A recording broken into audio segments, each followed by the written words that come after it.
Bonjour Marie-Pierre Rixain. Bonjour, merci. Merci d'avoir accepté mon invitation pour parler d'un sujet qui nous rapproche, qui est celui de la place des femmes dans l'économie, dans le monde politique, un peu partout. Alors avant de démarrer notre échange, juste quelques mots de présentation si vous le permettez.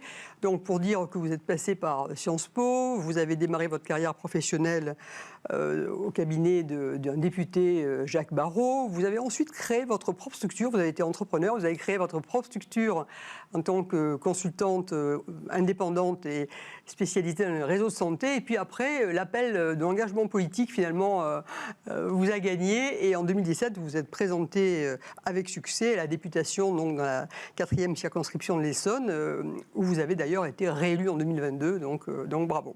Alors justement, donc ma première question très directement, vous êtes arrivé dans le milieu politique. Alors, vous aviez démarré effectivement en cabinet, mais enfin néanmoins votre premier engagement direct, ça a été cette députation. Donc comment ça s'est passé? Est-ce que vous avez pris votre juste place finalement? Et quel a été l'accueil? Quelle a été la façon dont vous avez pu interagir avec vos collègues? Eh bien, d'abord, je suis arrivée à un moment assez inédit, il faut bien le dire, d'histoire de la République, parce que nous étions tant de nouvelles et de nouveaux députés que finalement, c'est presque l'institution qui a dû s'adapter à nos profils, que nous-mêmes nous adapter véritablement à l'institution.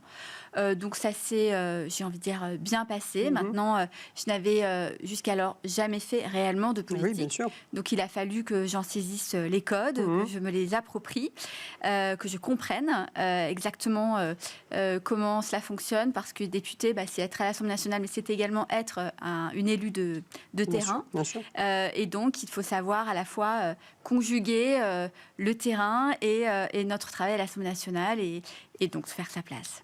Bon, et donc ça s'est bien passé, oui, manifestement. D'ailleurs, ça s'est si bien passé que, dès le départ, vous avez soutenu, bien évidemment, la place des femmes et votre nom, maintenant, est sur une loi, la loi Rixain, donc connue à ce titre. Donc cette loi, vous l'avez portée en 2021 et elle a été votée et promulguée en fin d'année 2021. Donc, expliquez-nous pourquoi cette loi, quelles en sont les mesures phares? Donc cette loi, j'ai commencé à travailler dessus fin 2020. Et donc, comme vous le disiez, j'avais été élue en 2017, j'étais présidente de la délégation droits des femmes. Donc, durant 2 ans et demi, à travers cette présidence, j'ai pu à la fois confronter des difficultés que rencontraient une multitude de femmes dans leur parcours de vie, avec un point commun qui était la juste place de la reconnaissance des femmes, à la fois dans la société, dans les cercles de pouvoir de manière générale, et évidemment dans les entreprises. Ce sujet avait été peu abordé par la délégation droits des femmes. Nous avons lancé une mission d'information. Et puis, très rapidement, au bout de 10 jours d'audition, je me suis rendu compte qu'il y avait manifestement un problème. Conjugué à cela le fait que nous évaluions une autre loi dont vous parlez régulièrement ici, qui est la loi Copé-Zimmermann, qui a fixé des quotas dans les conseils d'administration des grandes entreprises. Qui a été controversée à l'époque, mais ô combien à succès ensuite. Exactement, parce qu'aujourd'hui nous avons 46% de femmes dans les conseils d'administration. Or, on avait promis à l'époque à Marie-Jo Zimmermann un ruissellement naturel sur notamment les conseils de direction, les comités exécutifs des entreprises. Or, la réalité, c'est que ça n'avait pas ruisselé. Donc, tout cela mis bout à bout, il y avait la nécessité d'écrire un texte. Et donc, j'ai pris mon stylo, ma feuille blanche, et donc j'ai rédigé une proposition de loi. Avec plusieurs mesures. Les mesures, alors la mesure essentielle, oui, bien sûr, la question des quotas, mais... Voilà, il y a 6 mesures globalement. Ouais. Il y a à la fois des mesures de protection et des mesures d'émancipation, j'ai envie de dire. Les mesures de protection, c'était notamment lutter contre les violences économiques et de faire en sorte que les femmes voient leur salaire versé sur un compte dont elles sont titulaires ou co-titulaires. Ça n'était pas le cas jusqu'alors. C'est assez incroyable d'ailleurs. Ouais. Voilà. Le sujet également de la place des familles monoparentales dans les crèches. S'assurer également que les femmes qui avaient été en retrait de l'emploi puissent bénéficier de formation. Et puis, évidemment, la place des jeunes femmes dans l'enseignement supérieur. En effet, vous l'avez dit, la place des femmes dans les conseils enfin dans les COMEX et les CODIR. Et enfin, l'accès pour les entrepreneurs, nous en parlions à l'instant, à des financements dont elles sont parfois exclues, avec effectivement notamment des obligations pour la Banque publique d'investissement. Très bien. Et vous avez, ça fait maintenant 2 ans, donc il y a déjà des résultats, vous voyez bouger les lignes Alors, les résultats, nous les avons effectivement, nettement, puisqu'il y a une évaluation qui a été réalisée notamment par le cabinet Ethics on Board et qui a été rendue publique il y a un mois. Et donc, les premiers retours que l'on peut avoir, c'est qu'avant la loi, il y avait 18% de femmes dans les COMEX et les CODIR des grandes entreprises, globalement du SBF 120 en France. Aujourd'hui, nous sommes à 27,3. Donc, il y a eu plus 9 points en l'espace de 4 ans, donc entre 2020 et 2024. Donc, c'est considérable. Si bien qu'aujourd'hui, d'ailleurs, nous sommes passés devant les États-Unis. Il y avait 4 pays champions à l'époque. Nous sommes maintenant parmi ces 4 pays champions. Et ce dont je me félicite par ailleurs, c'est qu'au-delà des quotas, ce que nous savons aussi, c'est que 38% des postes opérationnels, comme on dit, dans les entreprises du CAC 40 sont aujourd'hui occupés par des femmes.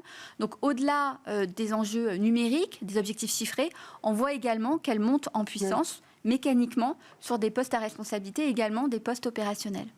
Non, mais clairement, enfin, on voit effectivement que ça bouge. Bon, je suis toujours, à titre personnel, je trouve ça dommage qu'on soit obligé de passer par une loi pour en arriver là.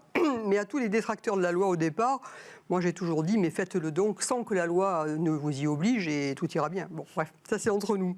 Alors, vous avez également porté un deuxième texte qui a permis là aussi de faire avancer certaines mesures, et je pense notamment au sujet des associations féminines, mais là aussi, expliquez-nous ce que vous avez voulu faire. Eh bien, en fait, l'enjeu, c'est toujours de tirer le fil et de regarder concrètement les trous dans la raquette, comme on dit régulièrement, en matière de droits, et qui font que les femmes n'ont pas encore complètement les mêmes droits, alors même qu'on le croirait, sur le plan économique et en particulier sur le plan fiscal et successoral. Donc, effectivement, l'année d'après, j'ai déposé une deuxième proposition de loi visant à accélérer la légalité fiscale et successorale. 2 de ces mesures, d'ailleurs, sont maintenant dans la loi, ont été adoptées. Donc la première qui vise notamment à faire en sorte que le taux de prélèvement de l'impôt sur le revenu, nous sommes en ce moment dans le moment de la déclaration d'impôt, donc j'invite chacun et chacune à cocher cette case qui est aujourd'hui encore facultative de personnaliser ce taux.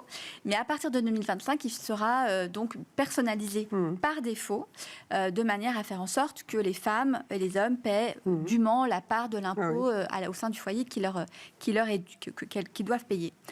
Et puis la deuxième chose, en effet, alors qui paraît peut-être plus anecdotique, mais il se trouve que dans le Code général des impôts, jusqu'alors, il n'y avait pas encore le mot femme.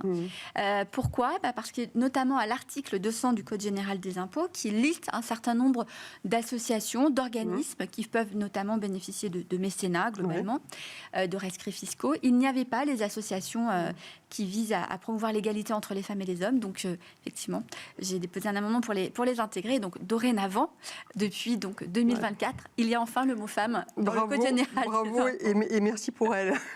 Alors, au-delà de cette activité législative qui est effectivement dense, vous avez également, vous organisez des rencontres qui sont annuelles, je crois. Je suis d'ailleurs une participante, enfin du moins une auditrice tout à fait assidue, et je trouve que c'est de grande qualité. Les 2-3 derniers sujets que vous avez pris, finalement, redonnez-nous rapidement, mais quels étaient les thèmes que vous aviez choisis pour ces rencontres et ce que vous en avez retiré, justement ? Alors effectivement, nous venons de réaliser les 4e rencontres. Les prochaines auront lieu en juin. Et à chaque fois, il s'agit d'identifier une thématique qui n'est pas forcément toujours identifiée, ou en tout cas avec un angle qui n'est pas toujours mis en avant. Donc les dernières étaient sur la santé des femmes, et notamment sur la manière dont est financée l'innovation en matière de santé des femmes aujourd'hui. Et donc, je ne vous apprends rien, mais elle est sous-financée. Or, c'est une réelle difficulté, parce qu'on sait aujourd'hui qu'un $1 mis dans la santé des femmes rapporte $3 de croissance. Donc, on voit l'enjeu est là, encore une fois, évidemment, pour les femmes, pour la santé des femmes elles-mêmes, mais également les enjeux pour nos économies. Et on a effectivement bien décliné ça à la fois sur l'agriculture, le bâtiment, sur également évidemment la place des femmes dans les instances de pouvoir. Et les prochaines auront lieu, Le prochain débat, probablement, sera celui de la nuit. Voilà. Ah bon, très bien. Bon, bah, écoutez, impatiente de voir ce dont il s'agit.